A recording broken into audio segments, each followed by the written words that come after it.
యాదాద్రి భువనగిరి జిల్లా యాదగిరి లక్ష్మీనరసింహస్వామి అనుబంధ దేవాలయమైన పాతగుట్టలో అత్యంత వైభవంగా అధ్యయనోత్సవాలు వైభవంగా నిర్వహిస్తున్నారు. శ్రీ స్వామివారి అధ్యయనోత్సవాల్లో భాగంగా ఈరోజు 3వ రోజు బుధవారం శ్రీ స్వామివారి ఆలయంలో నిత్యారాధనల అనంతరం పురప్పటు సేవ, తిరుమంజనము, దివ్య ప్రబంధ సేవాకాలము, శ్రీ పంచరాత్రగము, నిత్య ప్రధానార్చకులు, ఉప ప్రధానార్చకులు, వేద పండితులు, పారాయణికులు అత్యంత వైభవంగా నిర్వహించారు.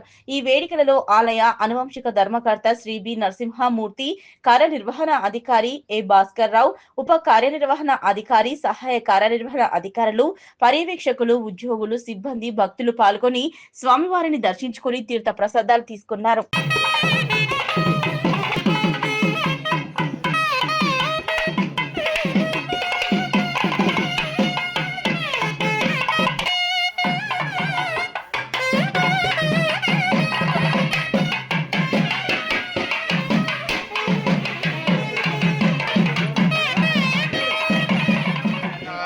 தடைவாமிங்கு